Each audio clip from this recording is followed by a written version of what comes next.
Oke, assalamualaikum warahmatullahi wabarakatuh, guys. Kembali lagi di channel Lekwan. Kali ini saya kedatangan tamu yang cukup eh, tamu yang cukup ya spesial karena ini langsung dari Thailand, negeri gajah putih, Saudi Cup. Sawadee Kak. Harus gini tangannya, harus gini ya. Iya, terus gini. Gimana? Gini. Terus Ya, Saudi Cup gitu ya. ya. Orang ngeklok ne. Alaina. Lalaina. Apa? Oke. Sekarang saya bersama ini satu alma mater sama saya, adik kelas saya agak berapa tahunnya. Cuma ini mungkin pengalamannya yang bisa kita petik dan bisa kita ambil apa namanya? Apa namanya? Cara dan trip sama aku pleasure ngomongnya. Cara dan trik-trik bisa kuliah ke uh, luar negeri lah, nanti kita bisa sharing-sharing sama beliau bersama saudara dan adik saya Aprilia Afidatul Hanifah. Hanafi SKEP NS. Ya nggak apa-apa ya, tuh. Salah-salah lah Oh, enggak apa-apa. aku takut tengok kalau bener menyebutkan namamu tambah tersebut semua dua-dua sih. Aduh, aduh.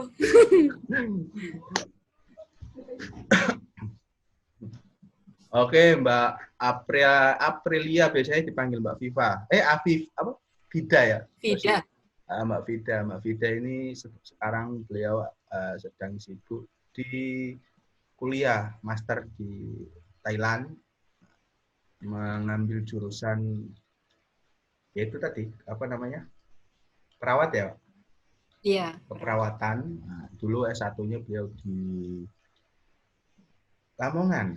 Terus Iya. kemudian profesi juga di Lamongan, terus sempat kerja juga di Lamongan.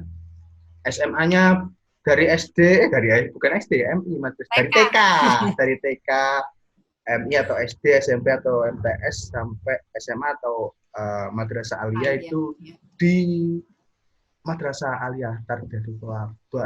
Pokoknya semuanya di Yayasan Tarbiyatul Thalabah lah, dari TK sampai lulus. Jadi ini benar-benar produk dari Apa? alma mater Tabah ini. Ini harus menjadi sebuah apresiasi bagi alumni-alumni yang harus ngerti lah bahwa alumni itu banyak tersebar dimanapun berada. Ada yang di mbaknya ini Thailand, Saudi Ha, Aninaha.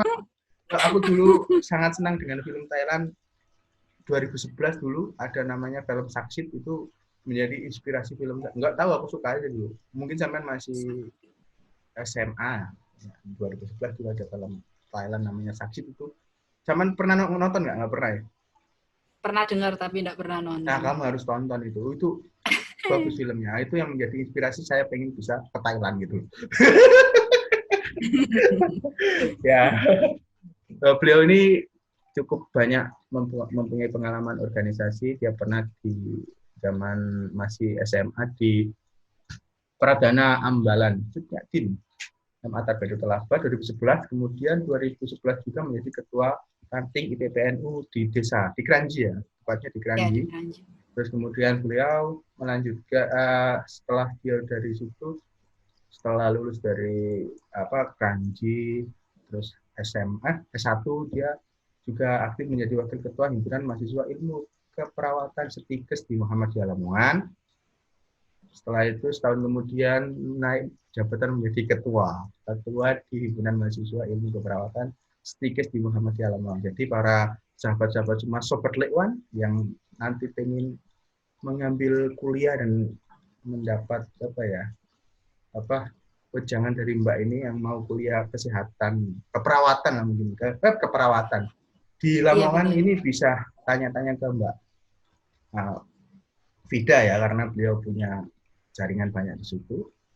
Kemudian dia 2016 menjadi ketua Genesis ya, Pak, Genesis ya. Ya, Federasi Genesis. of English Speakers Muhammadiyah. Jadi di situ lebih ke belajar bahasa Inggris bareng dan caranya biar kita menjadi pinter bahasa Inggris lah pokoknya ya Mbak ya. Karena dia juga ternyata suka untuk ngomong bahasa Inggris, makanya sekarang dia ke Thailand gitu. Padahal di situ ya bahasa Inggris kan Mbak ya di situ ya. Iya, ya, bahasa Untuk Inggris. sehari-harinya bahasa Inggris.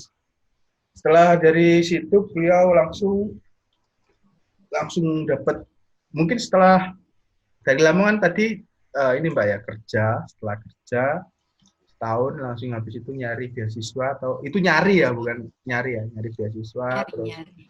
alhamdulillah play langsung ikut tes masuk. Setelah itu beliau langsung ke Thailand, ke negeri Gajah Putih. Di situ dia Padahal banyak, nggak ada gajah putih loh di sini. ya makanya kayak sama di situ paling nggak juga nggak ketemu Gajah Putih, paling ya gajah biasa. Enggak. Setelah itu ya udah di sana sampai sekarang. Oke, sekarang langsung saya akan ngobrol dan mau tanya-tanya nih.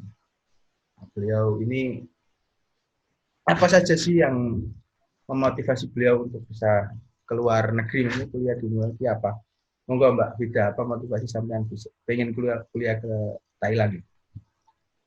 Nomor satu pasti orang tua ya, motivasi saya pengen nyenengin orang tua, pengen buat mereka bangga sama anak-anaknya kayak gitu. Yang kedua kayak apa ya, kayak merasa belum cukup dengan ilmu yang saya dapatkan di S1 dulu. Jadi kayak pengen pengen tahu lebih banyak lagi, lebih luas lagi kayak gimana sih kalau semisal kita lanjut kuliah lagi kayak gitu sih. Oh, berarti Pengen suatu hal yang baru. motivasinya itu pengen mencari dan mungkin keluar dari zona nyaman, pengen nyari sesuatu yang Ah ya betul. baru. Terus Harus benar-benar. apa, karena juga orang tua support juga kan, jadi Mbak Vida ini semangat juga untuk bisa melanjutkan studi ke sana, apalagi beasiswa kan. Jadi Ya. mungkin apa itu salah satu motivasi beliau adalah untuk satu membagikan orang tua. Mas, kan waktu itu kerja nih Mbak Vida nih, Mbak Vida kan kerja nih Ya. sebelum ke situ. Kan pasti ada dilema nih sebelum kerja dulu nih, pasti kan habis itu terus pengen dapat beasiswa kan harus yang dulunya biasanya memberikan sesuatu ke orang tua atau mendapatkan penghasilan sendiri, tiba-tiba kita harus mengorbankan itu untuk mendapatkan sebuah sesuatu yang mungkin belum tentu kita dapat. Itu gimana Pak? Maksudnya belum tentu kita nyari beasiswa, tapi kan belum tentu kita kerasan apa gimana gitu loh. Maksudnya yang Iya. menjadi keyakinan sampean itu gimana? Dilema pasti ada ya. Apalagi teman-teman yang udah kerja pasti kayak udah nyaman dengan menerima gaji tiap bulan, bisa ngasih orang tua, bisa beli ini itu semaunya kayak gitu. Terus kita harus lanjut kuliah, terus maksudnya uang juga disupport dari ada, tapi ya untuk biaya hidup di sini kayak gitu sih. Jadi ya sempat udah nggak mau berangkat sih waktu itu. Tapi dari orang tua masih kayak ya pokoknya harus berangkat gitu. Terus saya mikir juga ya udahlah kan nggak selamanya juga kayak gini, cuma beberapa saat dan nanti saya bisa lanjut lagi setelah lulus, bahkan insya Allah ya bisa lebih ngasih lebih baik lagi buat orang tua kayak gitu sih.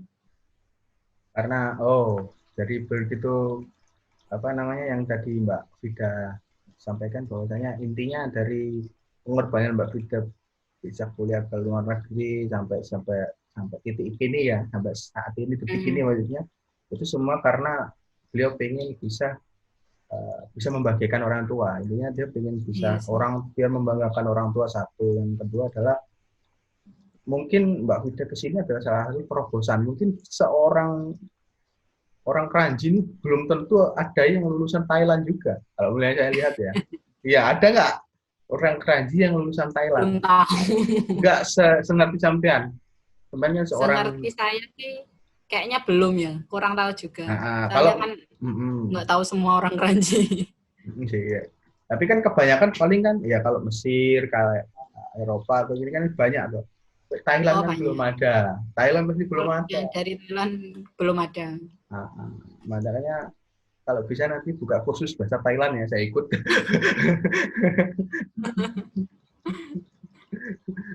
Oke, siap.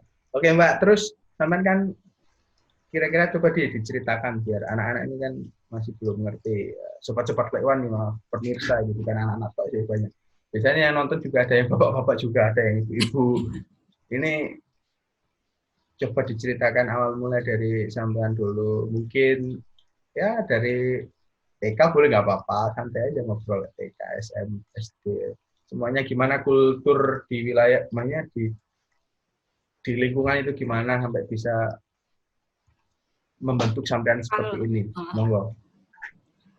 kalau saya sih ya, menurut saya ya, yang membuat saya sampai sekarang ini ya karena organisasi. Itu sih yang paling penting, karena dari mulai MI, dulu Ya. saya juga ikut organisasi, OSIS dulu, terus MTS-nya juga iya, alianya juga iya gitu. Jadi kayak benar-benar kita membangun karakter kita tuh di situ, diajari gimana caranya kita bisa berani ngomong di depan orang, terus caranya bisa nerima pendapat orang, kayak gitu sih. Jadi menurutku yang paling membantu aku sampai sekarang ini ya dari organisasi itu. Tuh dapat banyak hal dari situ. Berarti yang sampean rasakan sekarang adalah karena buah dari mana sampean itu waktu itu mau berorganisasi gitu. Berarti Ya, maksudnya sekarang sampean berani untuk menjadi Mbak Vida sekarang itu karena tak ya, luput dari organisasi. organisasi. Ya, Kira-kira sekecil apapun itu.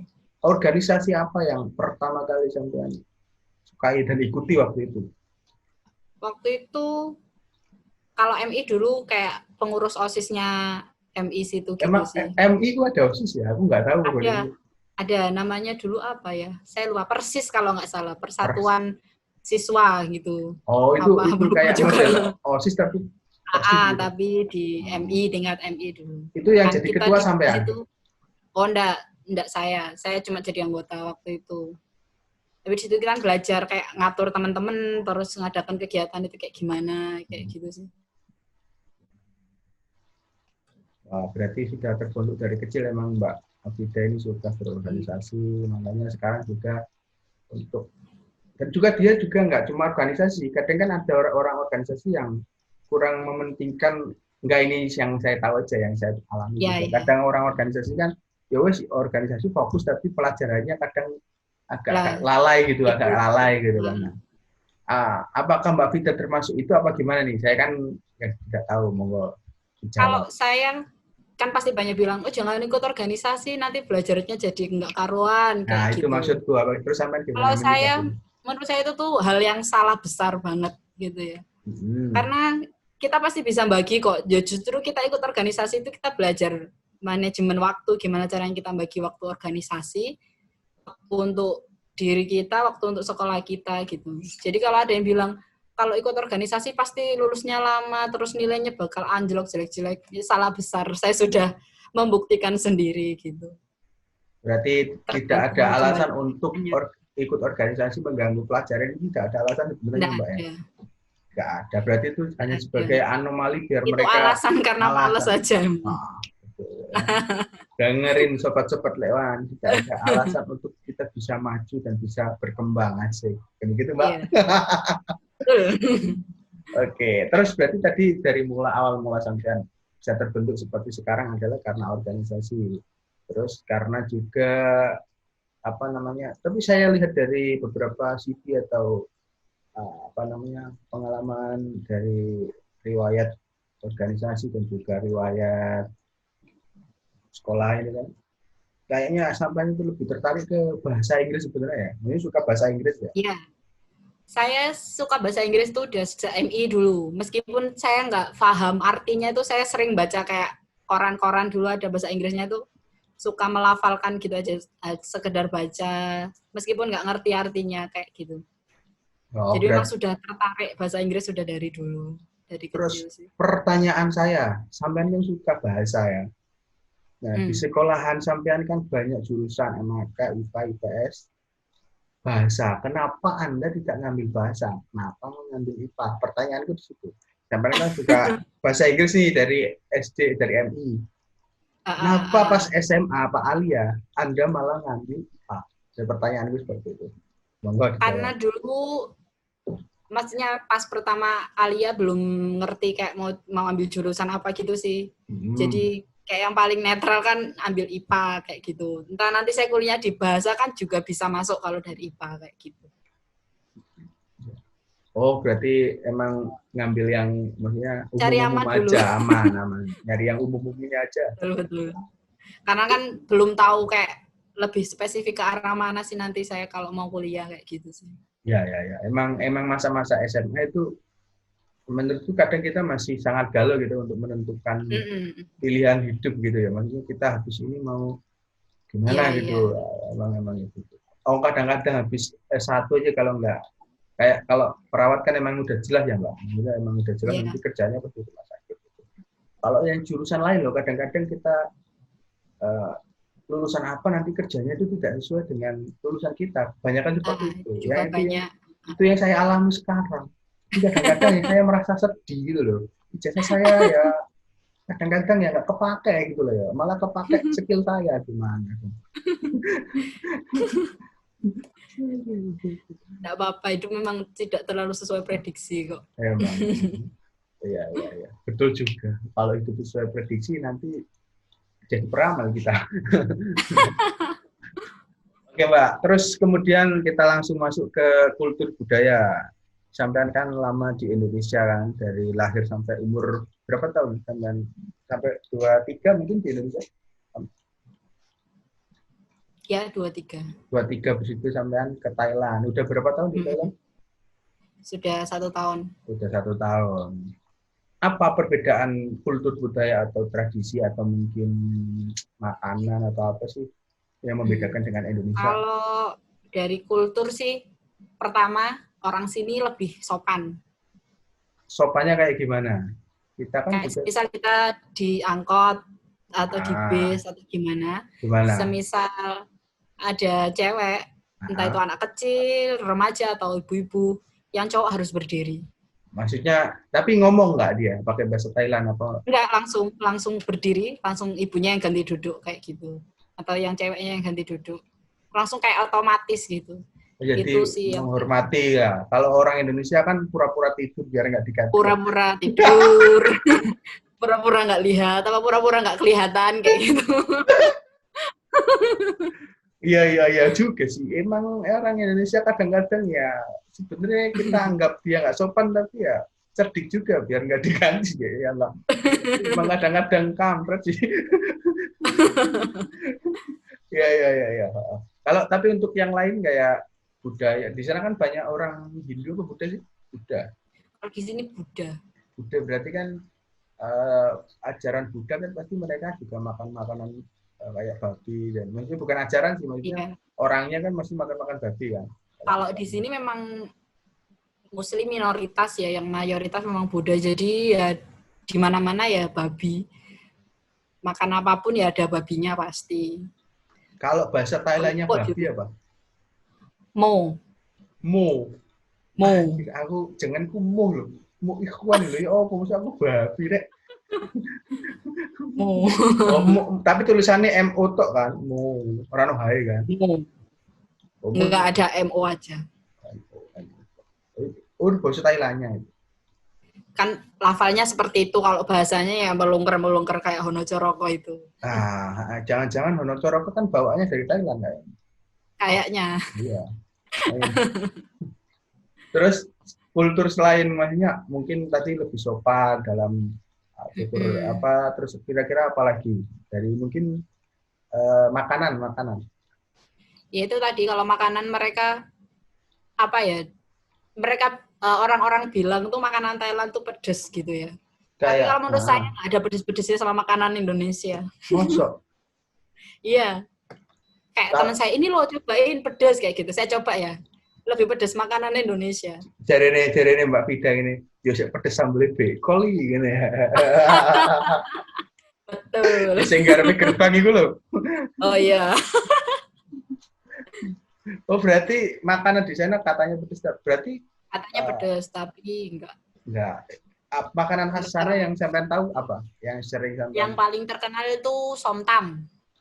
Somtam gitu nggak nyebutnya apa? Somtam gitu. Ya. Apa itu apa dari apa itu makanan? Salad, papaya salad itu loh yang kates. Oh kates, lebih ke katesnya lebih. Kates. Nah kates. Itu dimakan mentah, dicampur sama bawang putih sama tomat sama dikasih jeruk nipis. Itu makanan favorit orang sini. Itu kayak sambelnya orang Indonesia gitu loh. Jadi di mana makan ya harus ada itu. Kayak gitu. Kates iki dikit koyo kates Kates diserut kayak serut ya. apa? Koyo diacar mungkin, itu enggak? Beda. Pokoknya dipotong kecil-kecil lah, panjang-panjang terus gitu. Terus dicampur di dalam, sebelumnya ngulek kayak bawang putih, cabai sama tomat. Nah, udah langsung dicampur jadi satu, dikasih jeruk, udah langsung dimakan. Jeruk peres itu nipis apa gitu? Iya. Oh, berarti lebih ke rujak ya, berarti kayak rujak. Iya, kates mentah. Rujak. Saya pertama makan juga. Aneh. Kok kates mentah dipangan kayak gitu? Yang masih hijau itu? Iya, yang masih hijau. Bukan yang agak kuning itu? Bukan, nggak bisa. Harus yang masih mentah. Mentah. Itu kalau di sini namanya geprek loh, ada bawang merah, ada bawang putihnya. Iya, bumbunya sama kayak geprek, tapi pakai kates. Mungkin Ruben and Onsu lebih inspirasi dari situ kayak. Geprek bensu itu kayak. Betul. Oh, makanannya itu ya, apa namanya? Somtam. Kalau yang makanan berat itu kan kayak makanan ringan. Kalau di sini orang-orang jarang makan nasi, mereka lebih sering makan sticky rice, ketan itu loh. Kalau kita ketan itu. Ketan itu. Ketan terus kalau nggak gitu, ya udah ketan dimakan pakai itu tadi, somtam. Oh, masih ada hubungannya sama si somtam tadi? Iya. Somtam kan cuma sambelnya aja tadi. Oh, sambelnya terus somtam. Ayam bakar. Ayam bakar biasa gitu, kayak ayam bener-bener ayam biasa dibakar, nggak dibumbui, yes ayam. Mungkin bedanya di nasinya ketan terus. Iya. Kalau nggak gitu mereka pakai kayak bihun gitu. Tapi bihun. Namanya kenomcin. Apa? Kenomcin. Ngomongnya gitu nggak apa gimana? Aku pengen. Nggak harus biasa kenomcin. Enggak, aku lihat di film-film nggak gitu. Agak lebih kan di film-film. Ada memang beberapa yang panjang. Kalau sampean lebih tempatnya di Thailand mana? Thailand mananya, Bangkok? Di Isan. Isan itu lebih di pusat perkotaan. Isan region. Di perkotaannya apa di desa apa gimana nih? Di kota sih, di Konken. Konken. Termasuk 3 besar di Thailand, kota terbesar. Oh, kayak di Indonesia mungkin Surabaya, Jakarta. Ya, seperti itu. Jogja mungkin gitu ya. Iya. Selama di Thailand, apa yang membuat Anda terkejut? Oh, aku nengkin, oh, kok ternyata seperti ini ya, gitu. Apa? Coba ada pasti. Ada. Di sini banyak mas-mas cantik. Di sini kayak biasa sih, kayak saya terkejut itu kalau lihat cewek pacaran sama cowok itu di sini hal yang langka. Cewek pacaran sama cowok. Cewek pacaran sama cowok. Maksudnya itu hal yang langka. Cewek normal. Pacaran sama cowok normal. Cowok normal. Itu langka sekali di sini. Kenapa kok langka? Apa yang bikin langka itu? Karena rata-rata di sini, maaf ya, cowok pacarnya ya sama cowok, terus cewek ya sama cewek, kayak gitu. Jadi banyak yang masih berkata, kalau di Indonesia itu, makanya kalau di Islam juga kan, makanya orang-orang yang mungkin suka sesama jenis gitu. Di situ ya, betul. Banyak. Itu yang menjadi kekagetan Anda mungkin selama dan di sini tuh kayak hal biasa gitu. Bahkan orang tua juga membiarkan kayak gitu. Lingkungan juga kayak ya sudah kayak gitu. Nggak ada yang kayak kalau di Indonesia kan pasti sudah jadi omongan netizen. Ya pasti sudah menjadi bahan baku. Kalau di sini netizen sudah kayak biasa. Oke, aja. Berarti salah satu yang menjadi teman kaget itu tadi mungkin orang-orang sananya itu ternyata suka sama jenis itu masih udah biasa dan juga udah open gitu ya, maksudnya enggak ditutup-tutupin. Oke. Selain itu ada lagi, Mbak? Enggak sih, yang paling mengejutkan sih cuma itu. Emang sangat beda sih, maksudnya saya juga kalau tahu seperti itu juga Ya ngeri juga sih, aku takut nanti Ya ada cowok kan? yang suka aku gitu loh maksudnya, walaupun ya yang ganteng-ganteng apa tuh aku Krono disukai cowok ya aku sih rek. Normal ya. Ih, Di sini tuh kalau lihat cowok ganteng tuh harus hati-hati. kenapa? Kenapa? Ya itu tadi, Oh, tak. jangan-jangan dia sukanya sama cowok, Oh gitu. iya, Korea juga gitu toh. Nggak sebanyak Thailand sih kalau saya Oh iya, Anda sebagai melihat. sekarang kan di sana mungkin lebih tahu ya. Oke, kan dia udah kultur budaya, makanan, tradisi mungkin budaya budaya kayak ada acara-acara gimana gitu masih ada nggak di sana? Hmm. Kalau di sini sering sekali sih kayak acara-acara kayak gitu. Terus apa ya? Kalau kita di sini dosen kita panggil acan namanya. Dosen itu panggilannya Acan, Acan. Acan gitu terus. Ya itu kalau di sini kalau kita biasa kan hormat ke dosen ya biasa kayak gitu Ini ya, respect gitu. hormati ini apa Merdeka. piye? Hormati Nah, piye? kalau mereka kita sujud di kakinya. Langsung delosor ke lantai sujud di kakinya. Itu untuk budaya sana emang harus gitu. Ya, memang harus seperti itu. Sampai pas pertama pasti kaget kan kita harus wah dewek Kaget begini sekali. kok gak Waktu pernah itu di kan ada acara hari guru waktu itu. Kita kan ah, disuruh kayak ada acara besar di aula, terus kita masuk ke ruang guru-guru untuk minta doa kayak gitu-gitu. hmm. Dan itu kalau apa ya harus sujud di kakinya kayak gitu sih. Tapi kalau mereka paham kayak kita nggak bisa melakukan itu jadi nggak apa-apa. Kita cuma Oh, lihat aja. kalau orang-orang muslim nggak apa-apa nggak ngelakuin itu. Ya, Oh, karena paham ya, paham. Berarti ini juga ya cukup menarik juga sih kehidupan di sana karena sangat agak terus untuk lagi kalau di apalagi. sini tiap pagi sama sore itu akan dinyanyikan lagu kebangsaannya. Nah ya aku pernah lihat filmnya itu Dimanapun itu. kalau di Ya, setel kita harus berdiri, bener nggak? Maksudnya kita betul. Harus terus harus berhenti, ikut ikut nggak boleh berhenti jalan. harus ikut nyanyi. Ya, nggak ikut nyanyi nggak apa-apa, tapi kita harus berhenti, berdiri, nggak boleh melakukan kegiatan apapun sampai lagunya selesai. Itu dari jam berapa sampai jam berapa? Kalau pagi jam 8, kalau malam jam 5. Kalau Walau sore jam 5. berarti sampai ngerti gimana lagunya? Tahu di sana Nggak tahu, pokoknya nadanya seperti itulah. gimana nadanya coba? Nggak hafal. Itu apa? Itu tahu dulu. Mau ada pertanyaan coba caranya biar kamu lulus dari master di sini nyanyikan lagu kebangsaan Thailand. Waduh. Medai. Madak Medai. Sorry. Coba kamu Medai. bahasa Thailand cepat gitu ya nggak? Kamu mau pergi ke sana gitu. Thailandnya gitu. Perkenalan aja ya. Ya gimana? Sawadiha. Chance. Vida ha chan macak Indonesia. Wani chan nak sesa. Kanak payaban Mahawitayalai Konken. Sorry. Artinya apa ini mau? Artinya apa ini? Nama saya Vida. Saya dari Indonesia.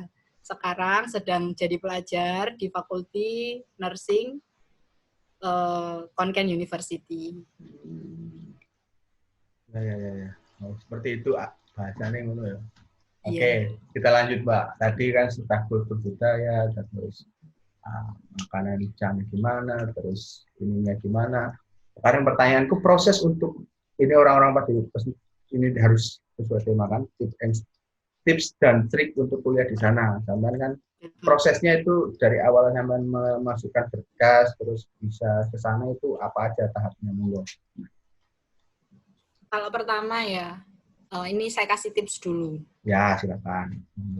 Jadi kita harus benar-benar aktif cari informasi. Kayak kan sekarang gampang banget cari informasi di luar negeri itu ya. Kayak Facebook ada, Instagram ada, gitu sih. Jadi kayak lebih aktif cari informasi atau join grup-grup beasiswa luar negeri kayak gitu.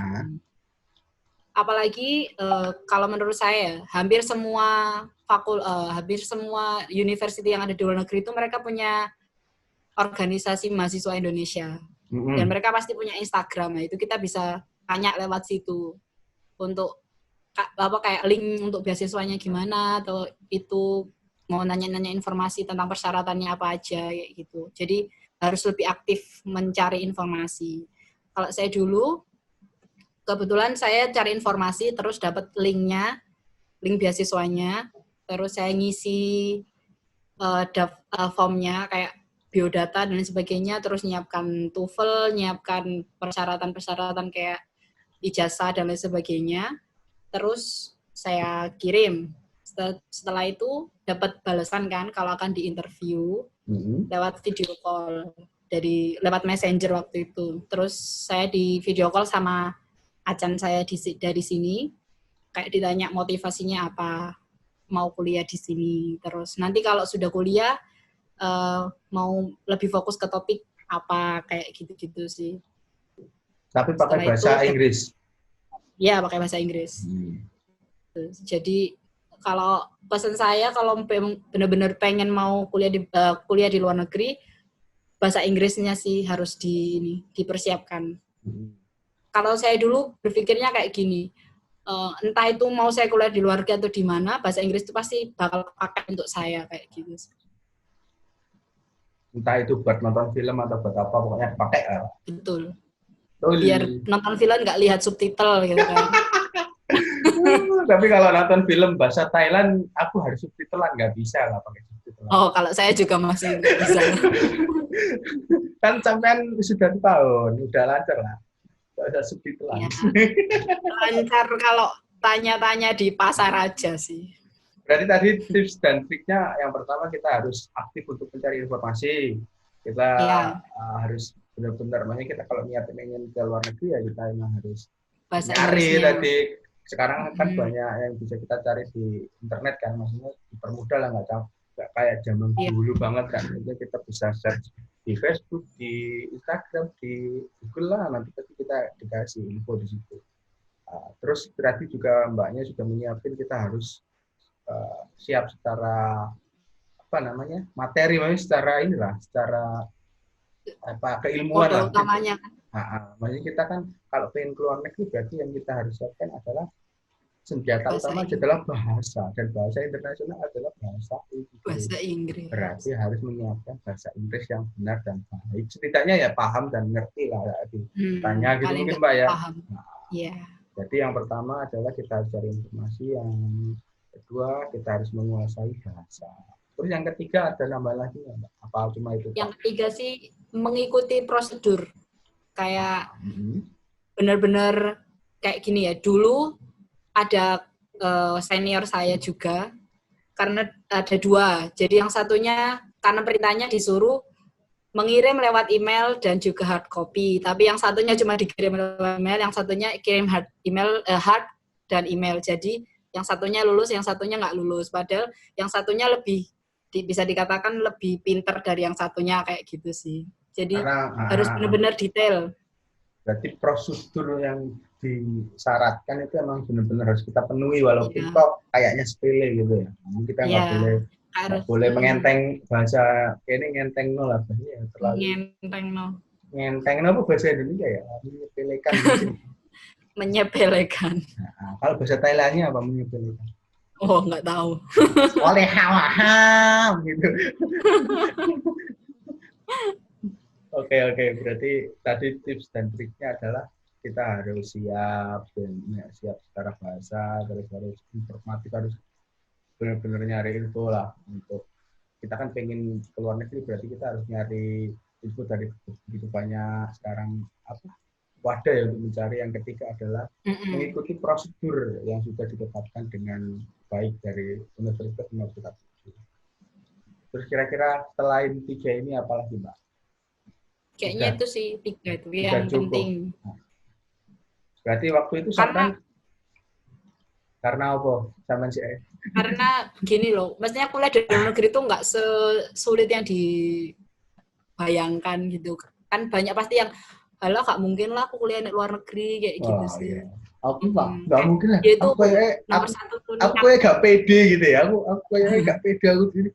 Kayaknya minder deh. Aku kayaknya pinter, aku nggak segede gajah. Gimana? Memang gitu lah. Karena apa ya, kebanyakan udah nggak percaya sama dirinya sendiri, kayak udah nggak yakin kayak gitu sih. Jadi harus ditanamkan, wis pasti sok kuliah nek luar negeri kayak gitu. Ini temanmu loh, Lukman. Lupan. Lukman disamper.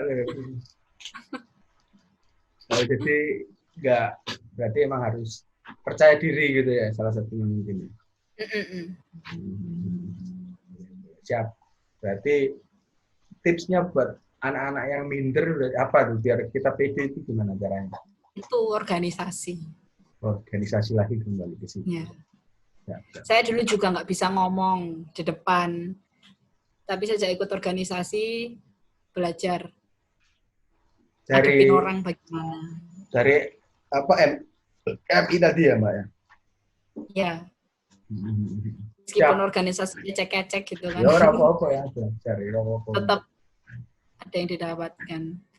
Tadi sudah kita bahas ya Mbak Fidat, tips dan trik gitu banyak tadi, terus kultur budaya, terus apa namanya prosesnya gimana gitu. Kira-kira apa lagi sih yang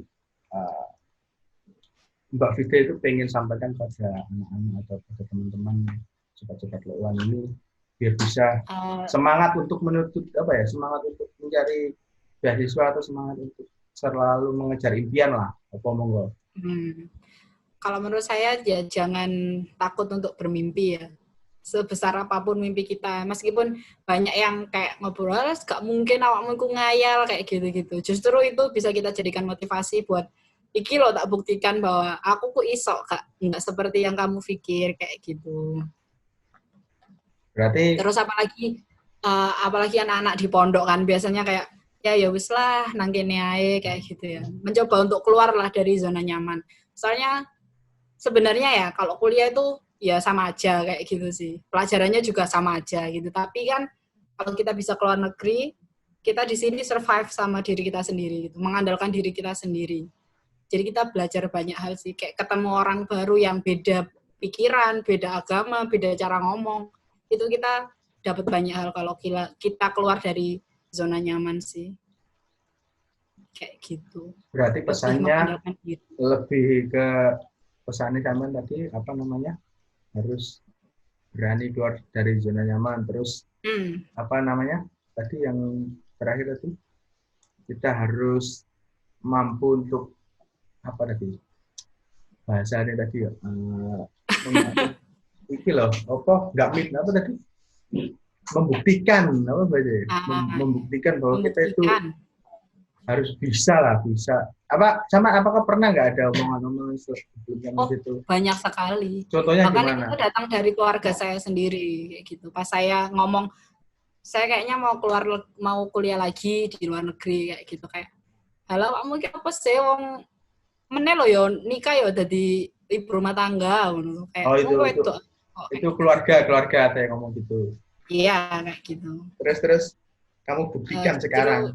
Iya, itu bahkan sampai bikin ibu saya nangis, dan itu yang benar-benar bikin saya harus buktikan ke dia kalau anaknya ibu ini loh bisa kayak gitu sih. Jadi memang orang tua sih nomor satu yang apa ya, jadi motivasi saya. Berarti emang maksudnya ini pengalaman pribadi juga, maksudnya banyak orang yang meragukan lah, itu emang pasti harus banyak. Salah satunya mungkin tadi yang diceritakan sama Mbak Fida itu bahwa ada yang masa sih wong biasanya ya mesti wong emang kadang apa namanya mulut-mulut yang seperti itu emang harus kita buktikan sih dengan cara ya dengan cara yang baik gitu, dengan cara yang prestasi gitu loh. Kalau kita bisa memberikan sesuatu prestasi yang baik ya kenapa kita tidak memberikan prestasi itu biar mereka ternyata beneran yang diomongin gitu lah, biar mereka sadar gitu. Kalau nggak sadar ya udah paling ya malu karpe dewe. Tapi sampean itu salah satu motivasi untuk sampean bisa membuktikan adalah karena ada beberapa omongan tadi ya. Iya sih. Tapi itu. Sekarang kalau menurut sampean cita-cita atau impian yang sampean tuju itu udah berapa persen lah yang tercapai dari 100%? Kalau saya dari dulu, dari SMA ya waktu itu, aliyah. Memang nggak pernah spesifik. Saya cita-citanya pengen jadi ini, pengen seperti ini, enggak sih. Saya cita-citanya cuma satu, pengen buat orang tua seneng. Cuma itu aja. Wah, sangat berbudi pekerti sekali Mbak Vida ini. Pengen membuat Karena orang tua gini, senang itu sudah menjadi gitu. Apa karena dilanjut. apa ya? Hidup kita di sini tuh buat apa kayak gitu, kalau bukan buat orang tua, sedangkan mereka juga ngorbanin hampir separuh hidup mereka buat kita kayak gitu. Jadi ya ini bisa saya balas dengan cara buat mereka senang, buat mereka bangga. Berarti salah satu motivasi dari Mbak Vida adalah buktikan. Apapun orang yang bilang, kamu harus buktikan. Jangan malah kita minder atau kita mundur dari apa yang sudah menjadi cita-cita kita gitu. Kalau kita diomongin orang tentang A, B, C, D, E, F sampai Z pun jangan pernah kita anggap itu sebagai sesuatu yang bikin kita down, tapi itu sebagai cambukan biar kita bisa maju ke depan dan lebih baik dan buktikan bahwa kita bisa. Mantap kan ya, aku tuh bisa ngomong lancar ya. Oke, berarti tadi salah satu motivasi Mbak Vida kenapa bisa seperti ini adalah karena dia ingin menunjukkan bahwa mimpinya itu benar-benar bisa terwujud dan tercapai. Nggak cuma karena omong-omongan orang terus dia minder, tapi dia harus malah membuktikan itu semua gitu. Ya, itu yang harus cepat-cepat lewat ambil ininya contohnya positifnya gitu, karena nggak semua orang itu bisa menjadi di titik Mbak Vida gitu loh, maksudnya nggak semua orang itu mendapatkan sebuah semangat atau sebuah ya motivasi lah untuk hidupnya biar dia itu bisa spirit sendiri gitu ya, dia bisa seperti ini ya karena dia bisa menaklukkan dengan dirinya sendiri untuk bisa aku pokoknya bisa meyakinkan dirinya, apalagi orang tuanya bisa sebagai salah satu tujuan beliau untuk bisa seperti sekarang gitu loh. Berarti kan orang tua itu sangat penting juga buat teman-teman sobat-sobat lewat ya, emang harus menghormati orang tua ya, itu udah jelas lah dalam agama kita juga dijelasin, kita nggak usah saya bilangin udah pada tahu, cuma kan secara logika secara ini kan banyak sekarang anak-anak muda yang saya lihat ya di media sosial yang aku nggak ngerasa di tonggoku ojo kan banyak kadang sih kita menyepelekan atau terlalu tidak menghormati orang tua gitu ya. Salah satunya Mbak Vida tadi bisa begitu tawaduk lagi, begitu semangatnya menuntut sampai sekarang, titik sekarang adalah karena motivasinya adalah orang tua gitu ya. Makanya Mbak Vida bisa seperti ini. Jadi sayangilah orang tua, makanya insya Allah kamu akan diberi kemudahan sama Tuhan. Seperti itu. Ada tambahan lagi Mbak Vida? Lagi kayak gini, biasanya kayak orang-orang kan, ala aku lo bukan orang kaya kayak gitu, aku pasti nggak bisa kayak gitu Itu gimana itu apa ya, karena kaya itu apa sih, kan Allah maha kaya gitu, yang lebih kaya dari segalanya kayak gitu. Jadi buat orang-orang yang mohon maaf kurang mampu, saya juga termasuk dari itu, maksudnya saya bukan orang yang kaya-kaya banget juga, tapi saya yakin sama diri saya, dan itu tadi niat, jadi pasti bisa, pasti Allah kasih jalan kayak gitu sih. Siap. Berarti kata Mbak Vida pokoknya walaupun posisi kita gitu orang yang memang benar-benar dianggap kurang mampu atau emang kita maaf ya ini emang benar-benar nggak punya apa-apa. Tapi kalau punya semangat dan punya cita-cita dan kita berani mewujudkan ya insya Allah pasti akan tercapai. Ya contohnya Mbak Vida juga tadi sudah disebut. Berarti kita nggak usah minder bagi teman-teman yang memang maksudnya keluarga atau orang tua itu emang benar-benar ternyata nggak bisa untuk membiayai kita. Ya, kita kan masih bisa berusaha sendiri gitu. Makanya kita itu harus punya mimpi, itu tadi kata Mas Vida. Kalau kita punya mimpi, insya Allah ada jalannya.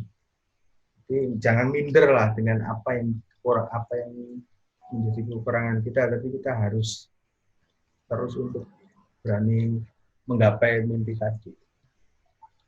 Oke Mbak Vida, begitu banyak tadi obrolan kita tentang kultur budaya, tips dan trik, terus mimpinya gimana Mbak Vida, prosesnya gimana. Terima kasih banyak Mbak Vida sudah meluangkan waktu gitu banyak. Sama-sama.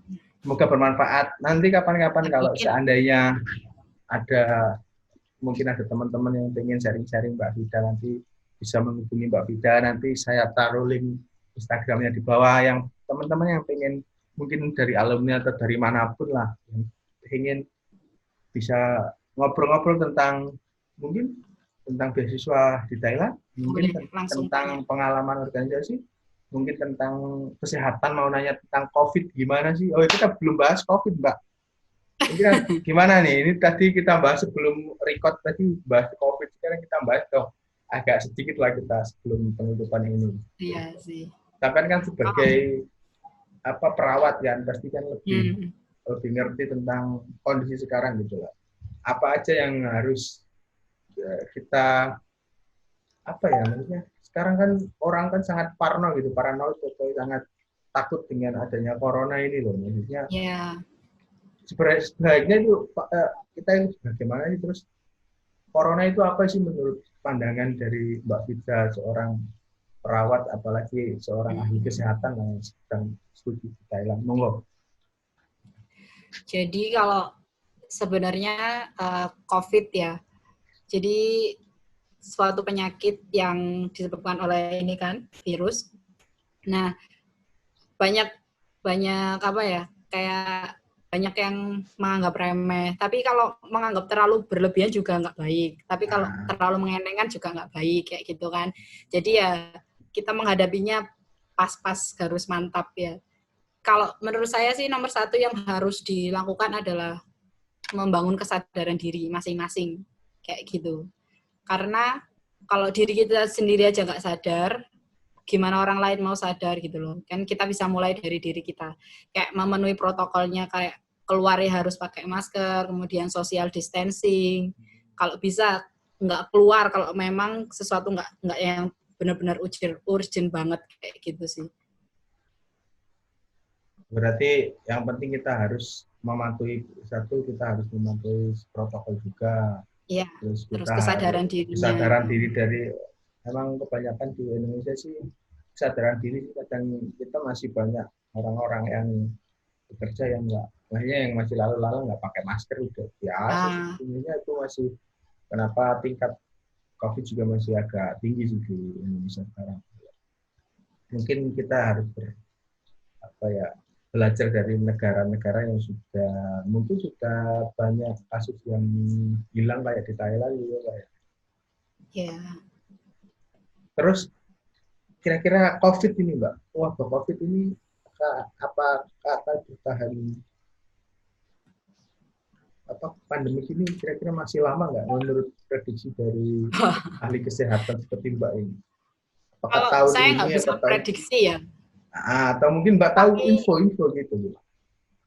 Saya juga nggak berani ngomong soal kayak prediksi kayak gitu ya. Tapi ya itu tadi sih, kalau kita bisa bareng-bareng menghadapinya ya insya Allah selesai kok. Kayak di Thailand ya, kita udah alhamdulillah sudah mulai new normal, sudah nggak ada ini COVID lagi setelah lockdown 3 bulan, benar-benar waktu yang lama.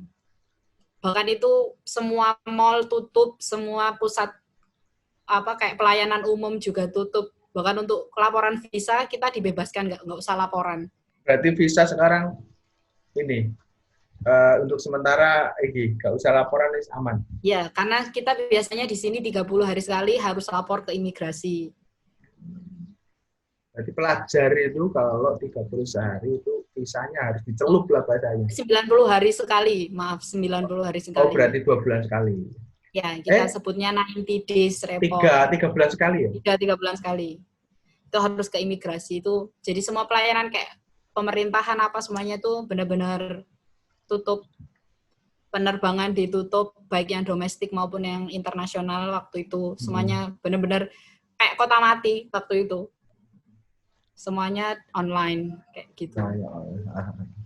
Oke Pak, pertanyaan selanjutnya nih, maaf. masih santai kan, masih apa sih ngantuk Ya, ini?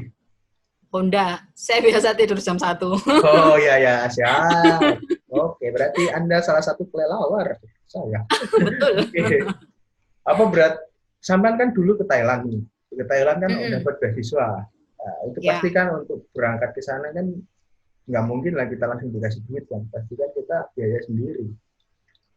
Heeh. Nah itu habis berapa? Dari Indonesia ke Thailand sampai tempat dan sampai kita. Waktu itu ya karena harus punya visa pelajar kan waktu itu. Visanya 1 juta, sekitar 1 jutaan. Terus karena paspor, alhamdulillah sebelumnya sudah ada, jadi nggak buat paspor.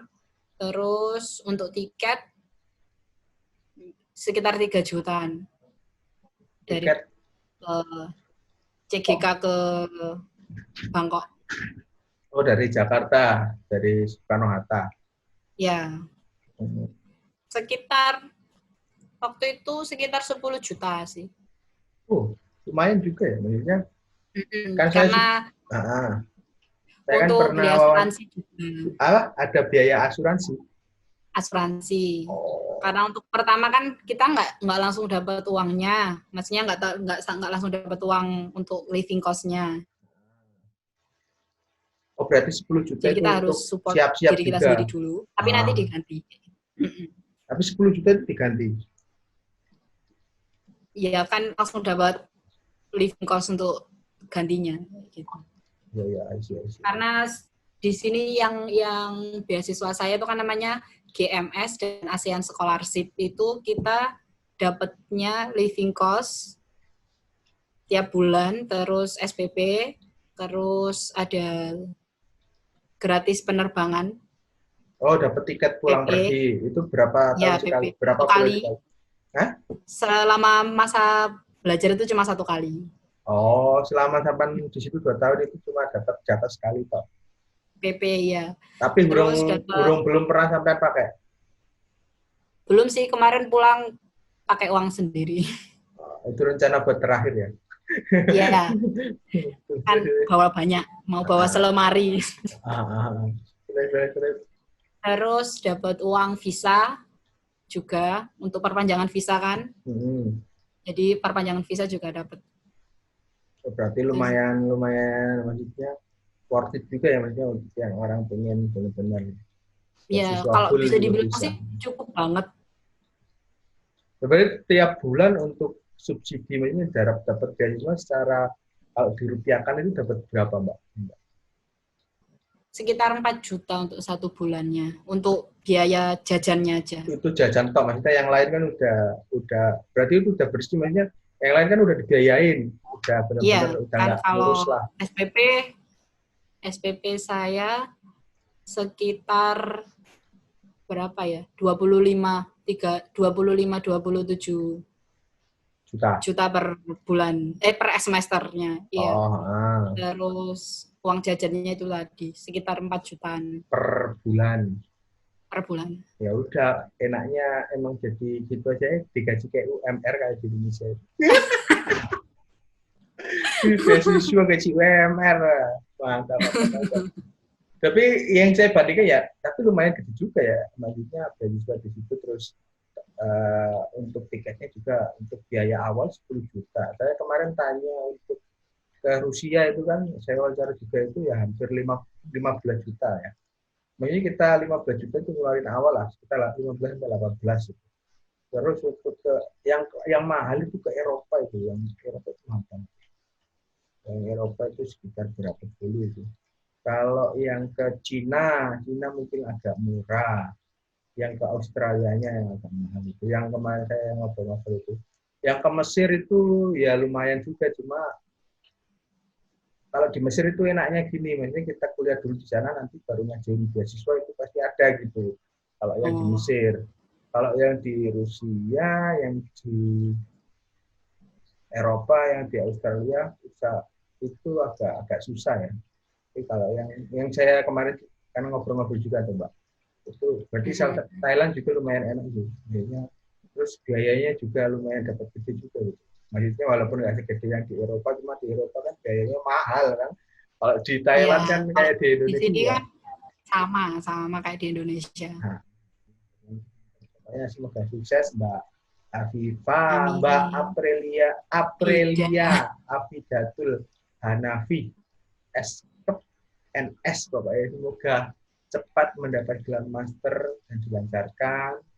Semoga Amin. menjadi perawat dan juga nanti menjadi dosen yang bermanfaat, bisa Amin. menjadi teladan bagi semua orang. Kapan-kapan kalau saya mampir nanti kalau kamu sudah di Lamongan, ya nanti kalau saya ya mampir-mampir kapan lah boleh nanti kita ngopi-ngopi ya Mbak Yap. Afida.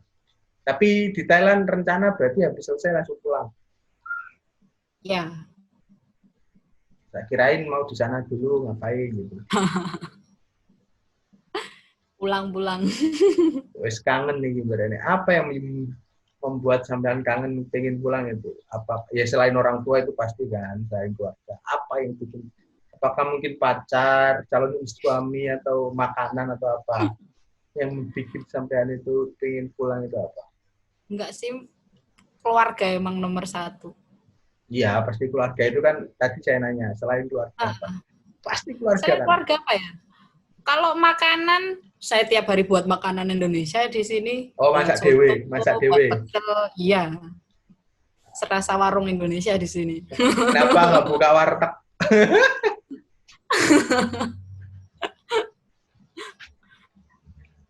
Berarti salah satu yang dikangenin memang ya keluarga sih wajar. Emang keluarga. Selain itu gak ada.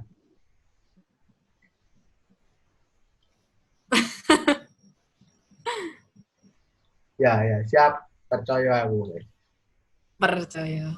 Oke, silakan Mbak Fida, ada statement closing apa yang mau dikasihkan buat sobat-sobat Lekwan, sobat YouTube yang budiman.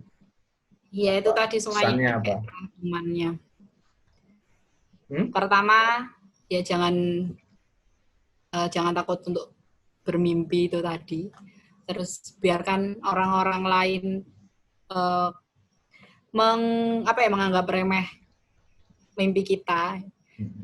They keep talking, I keep walking, kayak gitu kan. Terus ya itu tadi, selama kita niatnya baik, terus melibatkan Allah di dalamnya, ya nggak ada yang nggak mungkin. There is nothing impossible. Kalau kayak yang saya pasang di bio IG saya kan, nggak ada yang nggak mungkin. Siap. Terus kenapa foto profil IG-nya kartun itu? Kenapa nggak foto sendiri? Apa ya? Apa yang membuat Anda seperti itu? Nggak pede sih pasang foto sendiri. Harus kan kata Mbak tadi harus pede. Kenapa sekarang nggak pede? Ya kan katanya kalau banyak pasang foto nggak baik kayak gitu. Itu kata siapa? Pertanyaanku siapa? Katanya kata-kata. Oke. Ya bisa dimaklumin lah, nggak apa-apa. Kan cewek. Ya, siap. Berarti yang pertama adalah kita harus berani mengejar mimpi. Yang kedua kita harus melibatkan Tuhan di setiap sesuatu yang kita kerjakan. Itu sebenarnya nomor 1 itu. Terus yang selanjutnya, yang selanjutnya kita harus apa tadi namanya? Apapun yang dikatakan orang ya. Kita maksudnya ya bodoh amat lah bacanya anak muda sekarang. Yang penting kita terus berjalan ke depan mengejar mimpi. Itulah pesan dari Mbak Aprilia Afidatul Hanafi. Hanafi S.Kep NS. Terima kasih banyak, semoga bermanfaat. Mbak Fida. Iya. Mungkin kita tutup dengan bahasa Thailand. Ayo bahasa Thailand. Apa gimana? Selamat bahasa Thailand. Terima kasih. Terima kasih, terus sampai jumpa lagi ya bahasa Thailand. ขอบคุณค่ะเจอกันนะคะ Ayo bareng yuk.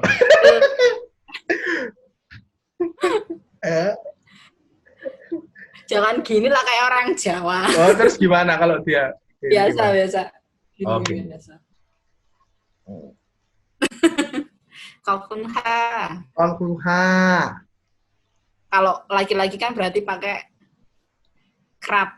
ขอบคุณครับgitu.